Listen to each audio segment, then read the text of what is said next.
nessa terceira live sobre o Pequeno Príncipe, nós já vamos entrar no sexto capítulo do Pequeno Príncipe. E aqui já vamos começar a tratar assim de alguns pontos centrais a respeito deste tema. E gostaria antes de ressaltar que este curso que estamos fazendo sobre o Pequeno Príncipe e a inocência, esse curso, no fundo, ele quer representar o quê? É uma chave de leitura a respeito deste clássico da literatura infantil e, por que não dizer também, da literatura filosófica, porque para muitos esta obra é propriamente uma obra de fundamento filosófico. E aí o Pequeno Príncipe, neste sexto capítulo, vai tratar a respeito de um dos pontos que é interessante, por exemplo, um dos pontos que ele vai tratar a respeito do senso do maravilhoso, a respeito da necessidade de cada um de nós tem que contemplar as coisas, aquilo que Deus deixou. Porque no fundo, o que é? Toda a natureza,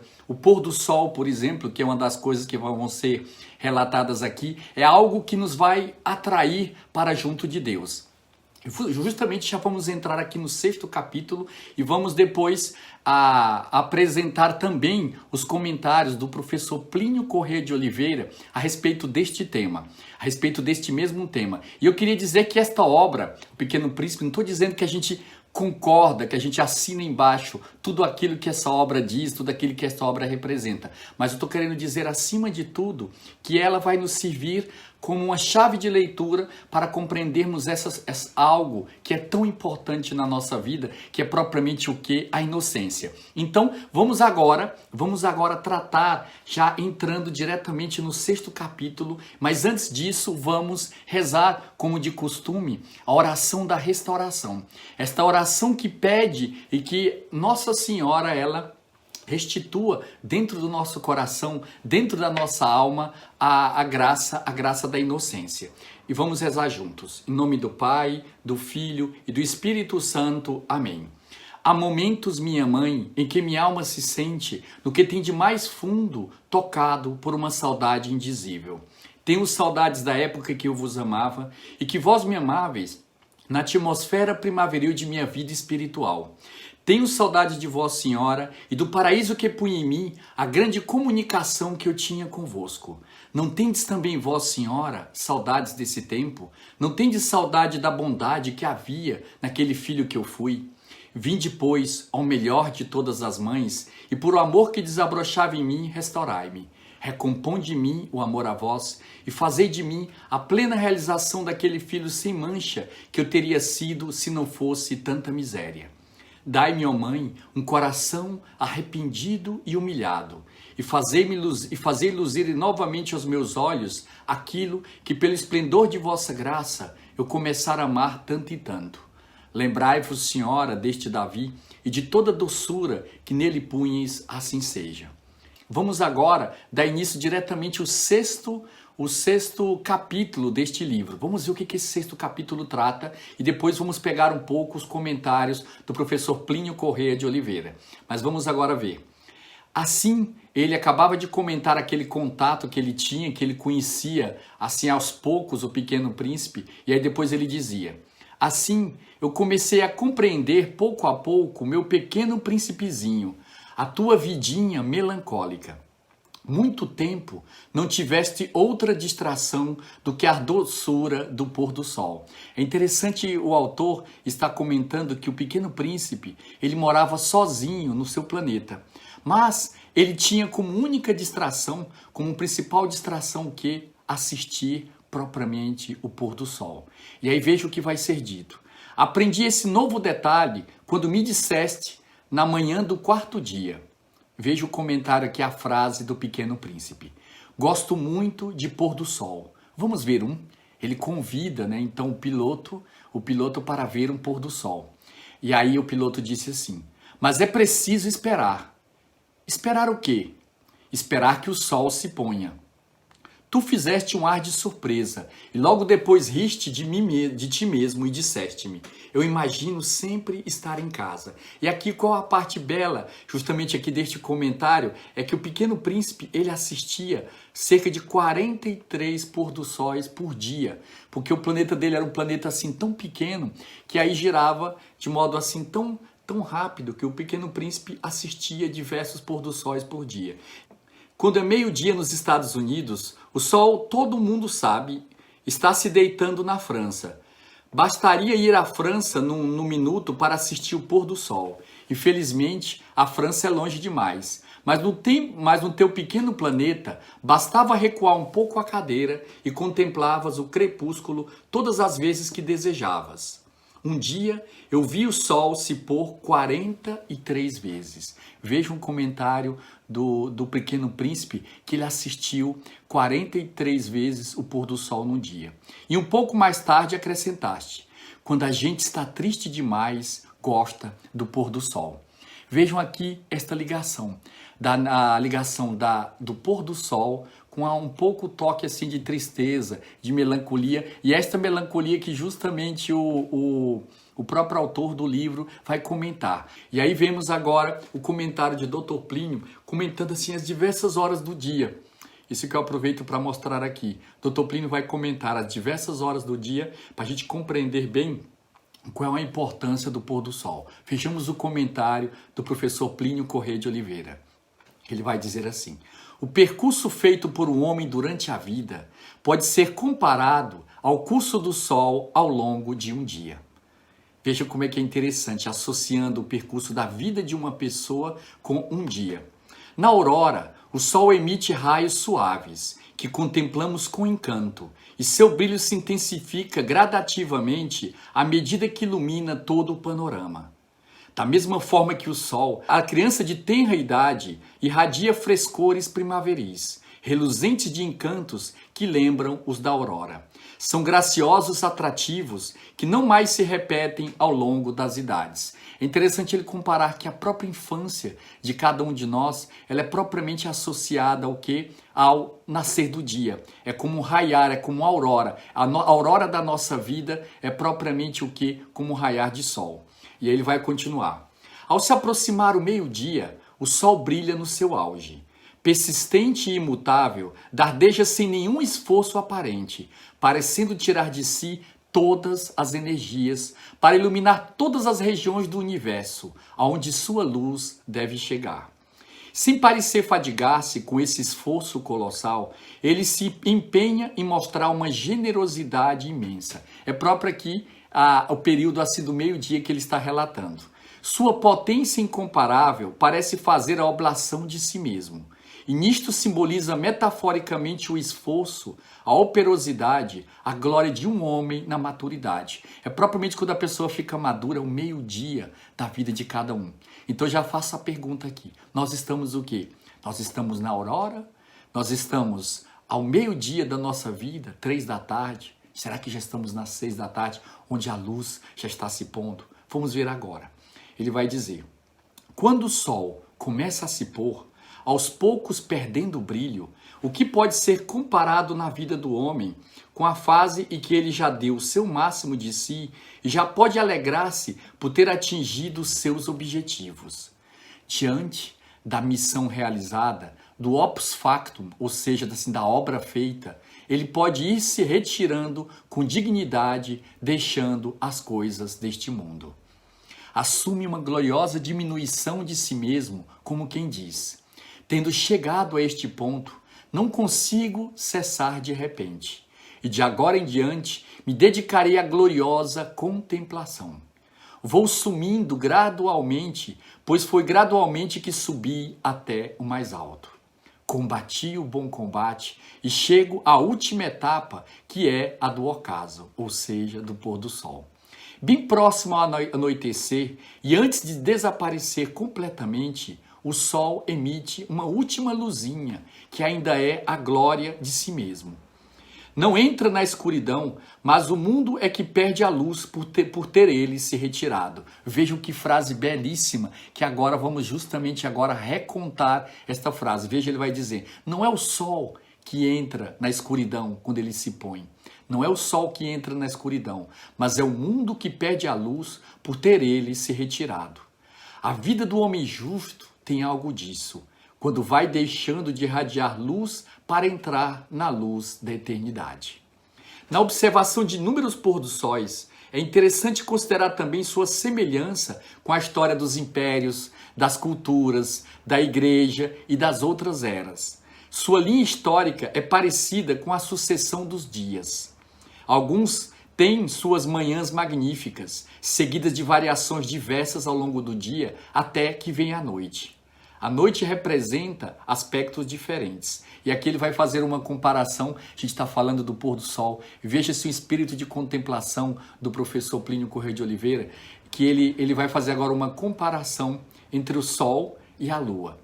A lua não tem a potência iluminadora do sol. Ao subir no horizonte, sua luz contrasta com as trevas e as trevas vão crescendo em torno dela. Ela se destaca da escuridão, mas sem crescer em luminosidade. Não visa destruir as trevas, não é esse o objetivo da lua. Não é essa a sua função. Não visa dominar, nem se impõe como o sol. Não estando ele presente, ela devolve amigavelmente parte de sua luz. Diante dos homens que estão sós e órfãos do sol, o luar entra na intimidade deles e os consola, dando uma ajuda, um lenitivo, uma esperança. Ao que ficarem atemorizados com o esplendor do sol, a luz tranquiliza. Você não interpretou bem o sol. Eu também sou luz. E se você observar como é a luz em mim, amanhã entenderá melhor o brilho do sol. Ou seja, como é bonito esta comparação que ele está fazendo entre a lua e o sol. Então, para a gente compreender melhor o sol, que às vezes ele é muito forte, a gente observando a luz que é emitida pela lua, que nada mais é o que o reflexo da própria luz do sol, ele vai dizer o seguinte: graças a essa luz benéfica da lua, de Maria Santíssima, homens assim amanhecem reconciliados com o sol. E sob o sol benfazejo, eles recomeçam sua jornada. Como consoladora, a meia luz da lua também atenua o que é feio, o que é tosco, o defeituoso, bem ao modo de Nossa Senhora. E o sol prossegue sua ação grandiosa à maneira de Deus, nosso Senhor. É muito bonito a gente ver, por exemplo, essas almas contemplativas, elas terem essa maravilha, eles saberem observar, por exemplo, o pôr do sol. Porque a gente comenta, por exemplo, que tem dois tipos de pessoas, né? Todos nós, por exemplo, aqui nós estamos comentando a beleza do sol. Outra coisa que é algo maravilhoso que existe no nosso país, no Brasil, que já estamos até com saudades, então já praticamente uma semana fora do Brasil, estamos na Inglaterra. Uma coisa que tem maravilhosa no Brasil, que não encontramos uma árvore tão bela, que é propriamente o ipê, né? O pé de ipê, que eles têm às vezes essa cor dourada, tem a cor assim roxa, tem o ipê branco, diversas cores. E uma vez um autor ele dizia o seguinte, que existem dois tipos de pessoas, né? Uma pessoa que vê a foto de um ipê florido com aquelas flores todas no chão e diz assim: nossa, como é bela essa chuva de flores, como é bela essa chuva de flores. E outra pessoa que diz: olha como suja. É verdade que tem pessoas que comentam exatamente isso. Uns admiram a beleza do pé de ipê, o quanto, por exemplo, ele faz do chão um imenso jardim. E outros olham para o ipê e dizem o seguinte: vejam como o ipê suja. Então, nós não podemos ser esse tipo de pessoa. Nós podemos ser essas pessoas contemplativas, essas pessoas que amam realmente a beleza, essa beleza que Deus criou. E como dizia São Boaventura, essa beleza que Deus criou, ela nos eleva aqui para que nós possamos contemplar ao próprio Deus, que é o nosso Criador. E agora vamos aqui, já na última partezinha aqui do 6º capítulo, que já terminamos, hein? É somente uma página que somente trata do pôr do sol. E vai dizendo assim: um dia eu vi o sol se pôr 43 vezes, é o comentário do Pequeno Príncipe. E um pouco mais tarde acrescentar-te: quando a gente está triste demais, gosta do pôr do sol. Porque o pôr do sol, ele tem um ar propriamente assim de melancolia. O pôr do sol tem assim, toca mesmo assim um ar de saudade, um ar de tristeza, que às vezes é representado nisso. E, por exemplo, essa nota de tristeza, de saudade é algo muito presente, inclusive nas canções brasileiras mais antigas, como por exemplo a canção Luar do Sertão, que ela tem assim, uma nota que ela toca, uma nota de saudade. Toda vez que nós ouvimos, por exemplo, esta música, faz nos recordar assim um passado, como a gente dizia ontem, um passado que é, quando o Dr. Plínio dizia que essa saudade que é tão presente no povo brasileiro, também no povo português. Aliás, como a gente dizia, uma palavra que não tem tradução em outras línguas, que é propriamente a palavra saudade. Vejam agora aqui esse poema, vou pegar aqui um trecho deste poema de Cassimiro de Abreu, que é muitíssimo conhecido, né? Que ele trata da saudade também e que faz recordar aqui, que se encaixa perfeitamente nesse texto que estamos tratando do Pequeno Príncipe. Vejam o que está dizendo aqui. Meus 8 anos, é um trecho aqui da obra, é justamente mais ou menos a idade do Pequeno Príncipe. Ele vai dizer: ó, que saudades que eu tenho da aurora da minha vida, da minha infância querida, que os anos não trazem mais. Que amor, que sonhos, que flores, naquelas tardes fagueiras, à sombra das bananeiras, debaixo dos laranjais. Como são belos os dias do despontar da existência. Respira a alma, a inocência, como perfumes à flor.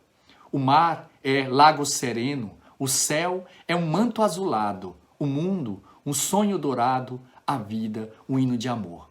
Veja como é bela propriamente esta poesia de Cassimiro de Abreu, que é dentre os trechos da literatura brasileira que melhor expressam esse sentimento que o brasileiro tem no fundo do coração, que é este amor ao maravilhoso, essa saudade que temos, às vezes até mesmo, curiosamente, de uma vida que nós não tivemos. Às vezes a vida foi dura para nós, para algumas pessoas. Por exemplo, eu conto um fato, en passant, que vocês compreenderem o que era a dificuldade, como é que era duro. Certa vez encontramos uma criança num bairro assim, bem simples, um bairro assim, bem de uma comunidade. Eu vou contar, não vou nem dizer de onde foi, para preservar um tanto, né, a identidade dessa pessoa, que não tem nem como descobrir, mas era essa criança, por exemplo, quando ela se aproximava, a criança tinha mais ou menos 8 anos, e quando ela se aproximava de nós, que éramos adultos, eu vi que ela aproximava assim com um certo susto, com um ar assim de desafio, dizendo: olha, estou preparado para o que pode vir daí. E aí nós começamos a dar uma formação catequética para esta criança, foi dado, as irmãs dos arautos começaram a dar catequese para esta criança, e aí esta criança, pouco a pouco, a gente vê que a fisionomia dela ia mudando. Por quê? Porque ela foi conhecendo o que era o amor. Mas veja o fato que eu vou contar aqui, que é ao mesmo tempo trágico e cômico. Em que sentido?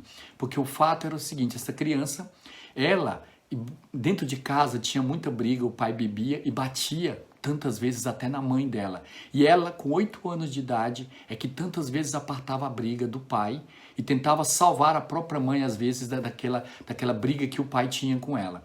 E essa criança foi crescendo assim num ambiente desses, num ambiente assim um tanto difícil. E aí lembro uma vez que foi feito, por exemplo, uma coroação de Nossa Senhora, foi feita assim uma coroação com a imagem de Nossa Senhora, e foi dado para a criança o que? Foi dado uma rosa. Foi dado de presente para a criança uma rosa. Já estamos começando quase a tratar da rosa. Foi dado para a criança uma rosa e ela ia mostrando para todas as pessoas contentes a rosa que ela tinha ganhado, a rosa que tinha sido tocada para Nossa Senhora. E aí o que aconteceu? Quando, por exemplo, ela foi mostrar para o pai a rosa, na hora que o pai pegou a rosa, sabe o que ele fez? Ele pôs a rosa e comeu a rosa da criança. O próprio pai comeu a rosa na frente da criança.